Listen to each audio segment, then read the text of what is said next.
Malaikat maut itu sudah pernah ditanya oleh Nabi. Amalaka rasulun tuqaddimu bainan nas. Hei malaikat maut, apakah ada tanda-tanda bahwa engkau akan mendekati manusia untuk mencabut nyawanya? Banyak katanya.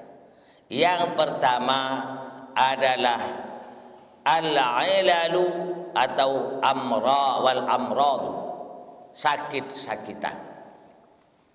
Jadi kalau sudah keluar masuk rumah sakit, cek-cek lagi, ada bermasalah onder di dalam ini, sudahlah rajin ibadah, tak usah nyawer-nyawer lagi.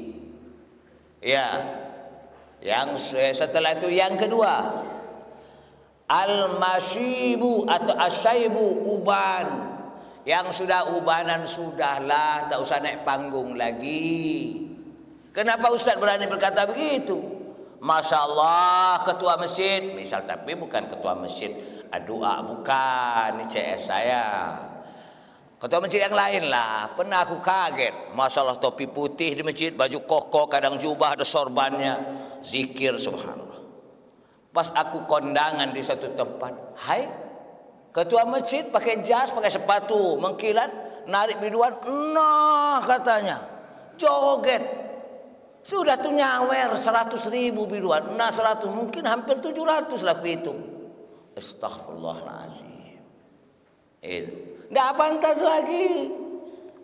Ya, kenapa? Belum malu dengan Allah, malu dengan anak cucu. Ya, mending ada sopan-sopannya pakaian ini, pakai kempol paha separuh kelihatan biduan. Itu nak ketua masjidku, la ilallah. Ya. Semoga Allah beri hidayah padanya. Itu nyumbang ke masjid warna abu-abu.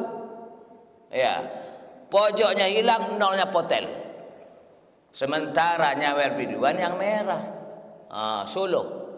Ini kan dunia ini terbalik. Untuk itulah katakan, saya ingatkan, kalau sudah sakit-sakitan, yang kedua sudah adanya uban, hati-hati yang sudah ubanan.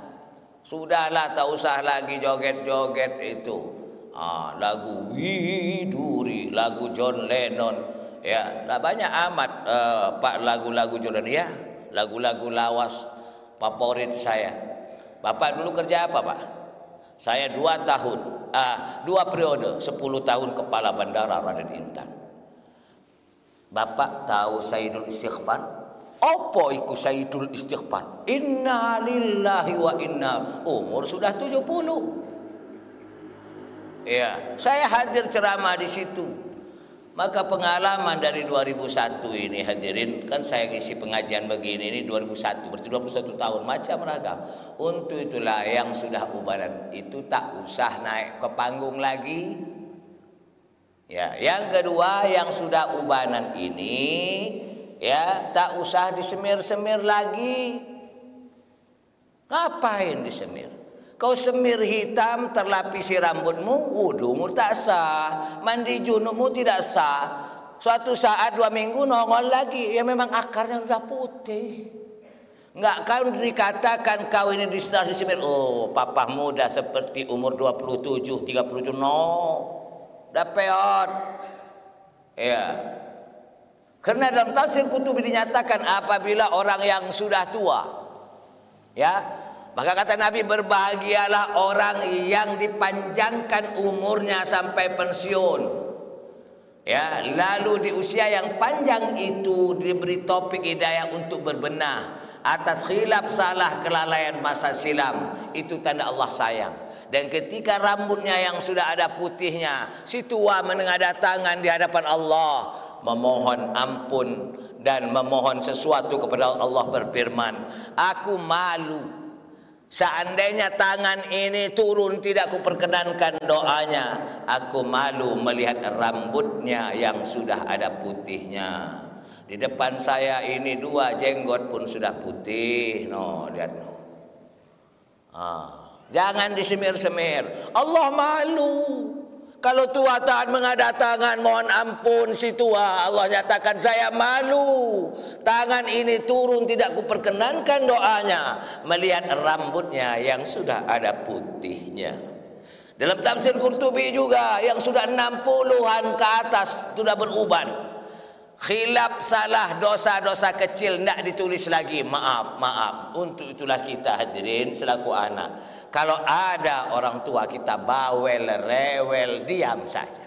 So khilaf, salah, mereka yang ubanan ini sudah dimaafkan oleh Allah Subhanahu wa taala. Punya dispensasi spesial untuk orang-orang tua yang taat. Tapi walaupun ubanan ndak sholat, ndak puasa, ndak jumatan, ya main gambus, ndak masuk di situ.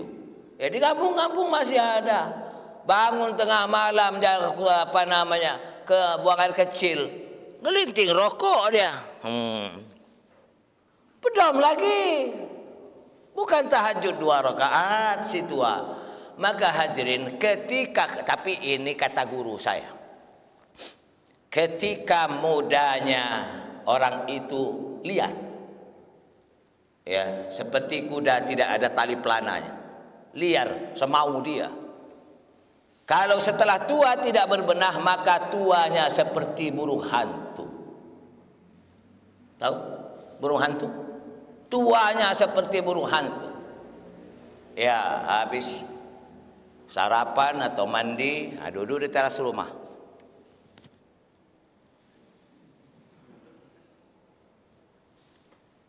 Dia lihat ada yang lewat, ada cucu. Siapa? Anaknya. Oh, itu duduk berjam-jam.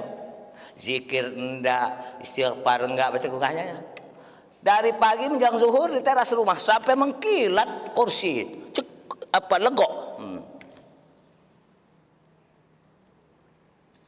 Sudah tuh nggak ke masjid ini, sholat di rumah, tidur, bangun duduk lagi di teras rumah. Kayak burung hantu. Pas kita lewat, mana orang tua yang sering duduk di situ? Udah mati. Ke masjid enggak zikir. Ini karena mudanya enggak terbiasa dengan majelis taklim berjamaah. Setelah tua enggak berbenah pula. Itulah, tapi ini bukan hadis. Ini pepatah Arab. Yang tua mudanya liar. Seperti kuda liar, tidak ada pelananya untuk mengarahkan ke kiri ke kanan, maju atau mundur atau berhenti. Maka ketika tua tidak berbenah, tuanya seperti burung hantu. Tapi jangankan katakan hadis ini, saya berprotes orang pula. Pepatah Arab. Lanjut lagi, tanda-tanda kata malaikat maut yang ketiga, naksul basari, berkurangnya penglihatan. Hati-hati yang sudah pakai kacamata. Atau pas baca-baca, ambil kacamata papa nggak kelihatan. Kalau saya ini kan kecil-kecil ya, masih kelihatan. Insya Allah berarti masih jauh saya. Ya ada kacamata, ada enggak. Tapi kalau mau baca, itu tanda-tanda juga. Sumbernya dari malaikat maut itu sendiri. Kan dah ditanya. Tanda-tanda yang keempat. Tanda-tanda yang keempat, naqsus sam'i, berkurangnya pendengaran. Tuh, mengan. Sambil mekik. Kalau mengan. Hati-hati yang sudah tuli. Sekarang ini yang tua-tua kita takuti. Sakit, uban, berkurang penglihatan, pendengaran. Kurang adil kalau yang muda tidak kita takuti juga. Katanya kalau yang muda, Allah berfirman. Firman Allah dalam hadis qudsi. Ya ayyuhas syabab, wahai pemuda, la ta'man bisyababik, jangan engkau merasa aman dengan kemudaanmu.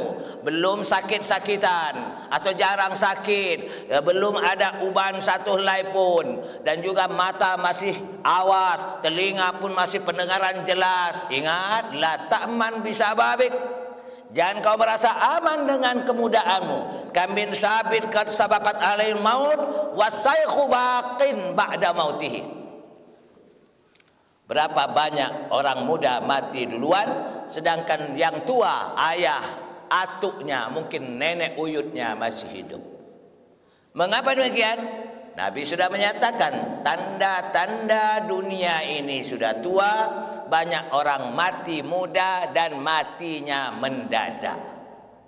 Kenapa? Apakah dia kurang gizi, kurang vitamin, kurang olahraga, kurang istirahat? Nah, penyebab utamanya durhaka kepada kedua orang tua. Sebab DP-nya kalau dia tidak bertobat, dicabut keberkahan umur, rizki dan kesehatan. DP-nya di dunia, pelunasan nanti di neraka. Dosa, segala dosa, DP dan pelunasannya langsung di neraka. Tetapi ada dua dosa yang Nabi nyatakan cash DP-nya, panjernya, uang mukanya di dunia ini, pelunasan di neraka. Dua, kata Nabi. Pertama, menyakiti orang-orang yang dekat dengan Allah. Wali-waliullah, kiai-kiai sepuh yang tetap jalur hak Ahlussunnah wal Jamaah, menyakiti habaib. Ya, yang di jalur alul hak, yang hak dikatakan hak, haram dikatakan haram. Ya, halal katakan halal. Kau sakiti, DP kau kasih, Allah kasih di dunia. Pelunasan di neraka. Yang kedua, durhaka kepada kedua orang tua. DP-nya di dunia, pelunasan neraka, dicabut keberkahan umur, rizki dan kesehatan. Coba-cobalah dengan orang tua.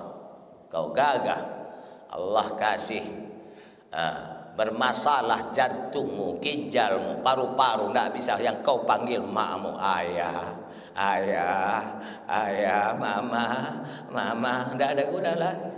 Yang dahulu kau lantang membentaknya, ya, melawannya, kau rasakan sudah sakratil maut nanti. Hadirin rahimakumullah.